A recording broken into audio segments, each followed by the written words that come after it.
All right, so you've probably heard of Alexander the Great, right? I mean, the guy who pretty much conquered, like, most of the known world by the time he was 30. But here's the question. Was he really great? Hmm. That's what we're going to try to unpack today. Yeah, it's a deep dive. It is into this, like, massive power he had and the legacy that he left behind. Right, and like why his name still causes all these debates, right? Exactly. So we're going way back. We're using all these like historical sources and trying to look beyond that label, you know? Yeah, great. It's such a loaded term, isn't it? It is. We have all these accounts of his campaigns, Yeah. his life, and then there are analyses of just the sheer impact he had. Right, the good and the bad, right? Exactly, the advancements and the destruction. And our goal is to like really dig into all that and understand what it all means. Yeah, for us today even. Exactly. Okay, so let's like actually start at the beginning, right? Okay. 356 BCE, Pella. The capital of Macedonia. Yes, capital of Macedonia. And his parents were like a real power couple. Yeah. I mean, his father was King Philip II. Oh, yeah. This guy changed the game, militarily speaking. Completely, like built the Macedonian military. It was him, and then, his mother, Olympias. She was known for being super ambitious. Fierce.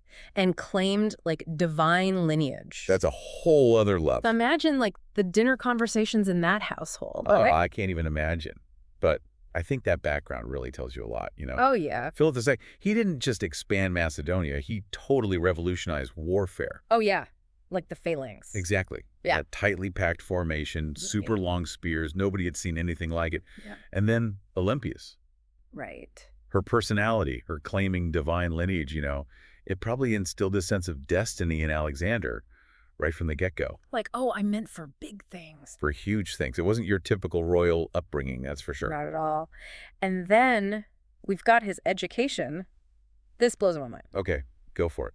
Aristotle. Oh, come on. Yeah, the Aristotle. That's amazing. I know. So picture this, right? Little Alexander soaking up all this knowledge, Philosophy, culture. politics, and this is key, the strategies of warfare. That's a powerful combination. It's intense. It's like having this intellectual powerhouse shaping your mind. Right. And that mentorship, it wasn't just facts and figures. It gave Alexander a framework, a way of thinking about power, strategy, all the subtleties of Greek culture. Which he then took and basically spread everywhere, right? Exactly. His conquests, they weren't just military. He was projecting this whole cultural worldview. So understanding that intellectual grounding, that's crucial. Totally. And, it wasn't all just books and theories with Alexander. Oh, no. No, he was a busy guy. By 16, he was already acting as regent of Macedonia. Really? Yeah, his dad was off on campaigns, So he was basically running the show. Pretty much. And then at 18, bam, cavalry commander at the Battle of Chaeronea. Oh, wow. That was a pivotal battle. A huge one. And he was a key player in the Macedonian victory. So this wasn't some sheltered prince, right? Nope. He was out there leading, experiencing the reality of war firsthand. From such a young age. It's pretty wild. It is. Okay, and then he hits 20. Okay. What happens at 20? His dad, Philip II, gets assassinated. Oh, wow. Yeah. And Alexander just becomes king like that? Just like that. You'd think, okay, you inherit this powerful kingdom, smooth sailing from here. Right? You would think that, yeah. Not so much. Rebellions popped up everywhere. Well, like all these different factions saw this new young king as a chance, To grab some power for themselves? Yeah. But this is where we see Alexander's real personality, I think. Oh, how so? Instead of panicking, he acted fast, crushed those rebellions. He reasserted Macedonian authority like that. Decisive. Yeah. And that was key. It laid the groundwork for everything that came next. Right, because, let's not forget, he had some, shall we say, ambitious goals. Ambitious. He wanted to conquer the world, right? Well, at least a good chunk of it. Pretty much. So we get to 334 BCE, and he leads his army across the Hellespont. That's the narrow strait between Europe and Asia. And his goal... To take down the Persian Empire, the whole thing. Yeah, not just a little piece. The entire Persian Empire. Which was like the superpower back then. I mean, it stretched from the Aegean Sea all the way to India. Huge, wealthy, powerful. They had been dominant for centuries. And this young king is like, yeah, I'm going to conquer that. It's mind-blowing. It really is. I mean, it was a massive gamble. For sure. But it tells you something about Alexander. Like what? His confidence, his strategic vision.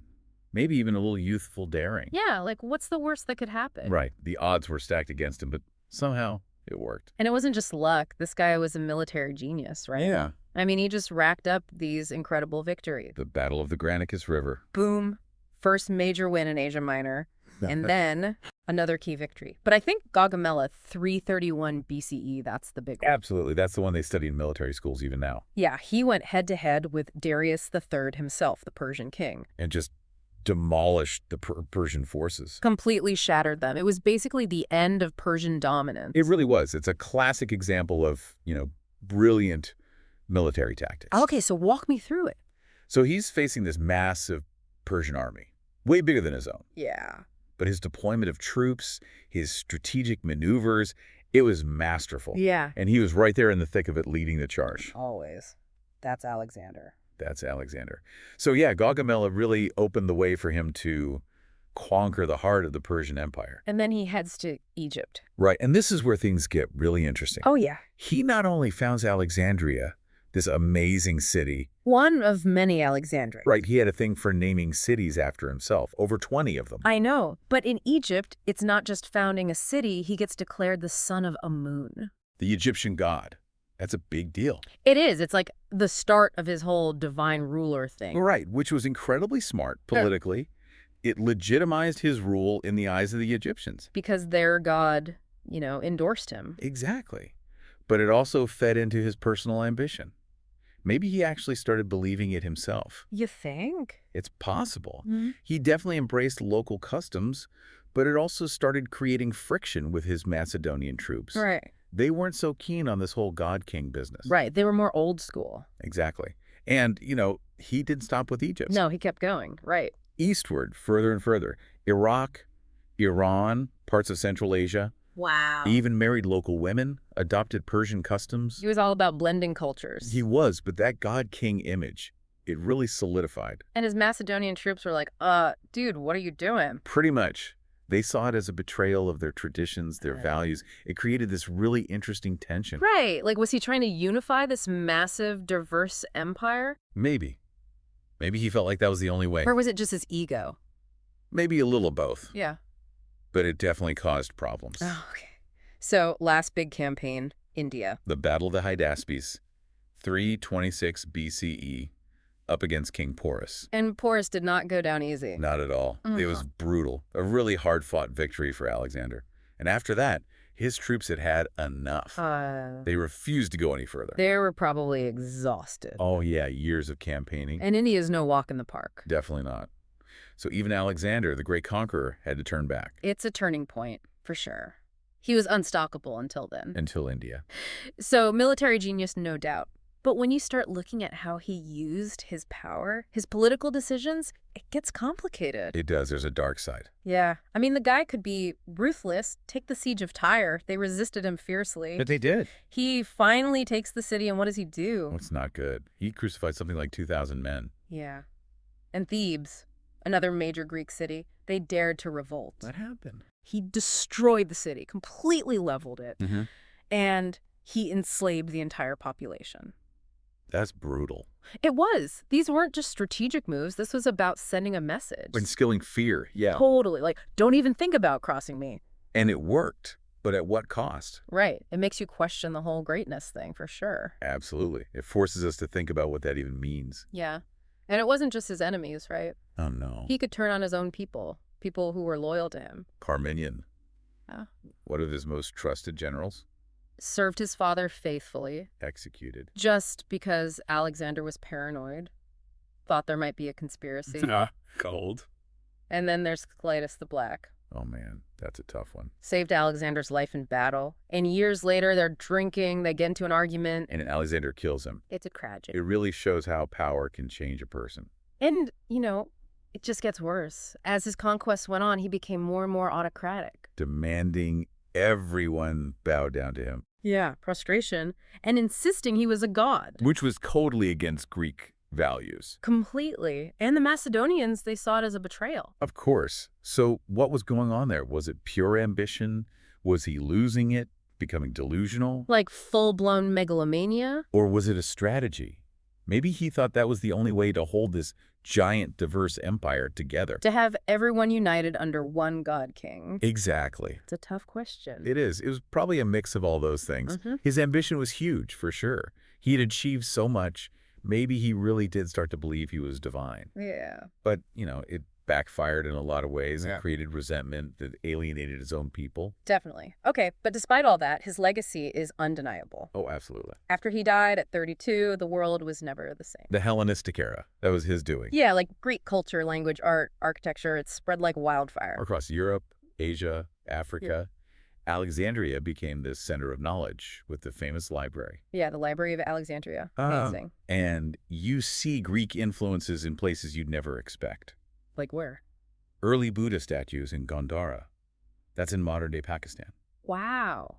So Alexander, even though he was this conqueror, he kind of sparked all this cultural exchange. He did. His conquests, as violent as they were, they also brought people together in ways they'd never been before. So that's a positive, right? It is. But his empire didn't last. It fell apart pretty quickly after he died. It did, but that doesn't mean it had no impact. What do you mean? Well, his generals, the Diadochi, they divided up the empire. Oh, right. They created their own kingdoms.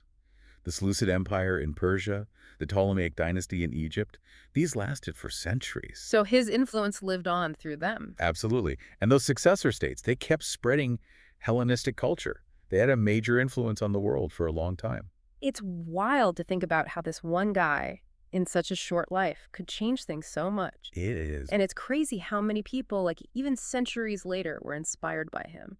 Julius Caesar, Napoleon, they both studied his campaigns. They did. Like obsessed over them. They wanted to know the secret to his success. And even now, his strategies, they're still taught in military academies. They are. Alexander's a legend. His tactics were innovative, adaptable, and he inspired his troops. It's hard not to be impressed. But there are counter-arguments, right? Oh, yeah. Like some historians say his empire was built on violence and it just caused chaos. And that he didn't really build anything lasting. Right, no real political structures, Well, which yeah. maybe was made worse because he died so young. Right. What if he'd lived longer? Would things have been different? Who knows? But there's another side to this, too. Yeah. Some argue that even though he didn't mean to, he started globalization, connecting East and West in a way that had never happened before. Right. So you've got these two very different views. It's tough. It is. He did terrible things, no doubt, but he also changed the world in ways that had a huge positive impact. So how do we judge him? I mean, was he great? Well, that depends on what you think greatness means. Right, that's the question. If it's just about military genius, well, he was a master, no question. But if it's about being a visionary leader, building a just and lasting society, then it's not so clear-cut. He definitely had a vision, some kind of unified world. Yeah. But his methods were often brutal, and he didn't really plan for what would happen after he was gone. Right, like he conquered, but did he really build anything? It's debatable. And then there's his character. He was impulsive, cruel. His ego was out of control. That's not so great. Yeah. I think it really comes down to this. What do you personally value? Yeah. What do you think matters most in a leader? And looking at Alexander's life, how does he measure up? Exactly. Like Arrian, the historian, he called Alexander the most glorious of all kings. He was focused on military achievements and glory. Right. But then you have Plutarch. He acknowledged Alexander's accomplishments, but he also talked about the cost. All of the death, the suffering. Yeah. So it's up to each person to decide, I guess. What kind of greatness do you admire? That's the question. And it's not just some historical debate either. Oh, no. Alexander's story is still relevant today. How so? Well, in Greece, he's a hero. But in Iran, they see him as an invader. And in places like Pakistan and India, he's part of their folklore. Really? Yeah, he's known as Sikandar, this legendary warrior.